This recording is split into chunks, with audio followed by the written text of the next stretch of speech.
Hello, મારું નામ શકીલ પટેલ છે. આજે મેં એક પ્રોજેક્ટ બનાવ્યું છે. આ પ્રોજેક્ટનું નામ છે બેટરી ઓપરેટેડ વોટર ફિલ્ટર. આમાં મેં બે બાજુ ફેન રાખેલા છે. આ એક્ઝોસ્ટ ફેન છે કે જે અંદરની હવા બહાર લાવે છે. આમાં મેં એક બેટરીનો પણ ઉપયોગ કરેલો છે. હવે આપણે જોઈશું. આપ જોઈ શકો છો કે આ પાણી કેટલું ખરાબ છે. હવે આ ચોખ્ખું થઈને આવશે.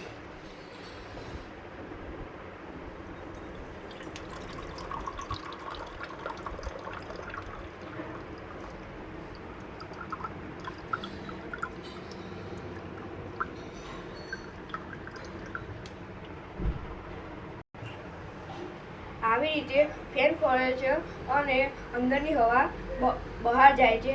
આ રીતે અંદર કશી પણ ખરાબી રહેતી નથી. આપ જોઈ શકો છો કે આ એકદમ ચોખ્ખું પાણી છે. શુદ્ધ પાણી પીવા માટે સારું હોય છે. આભાર.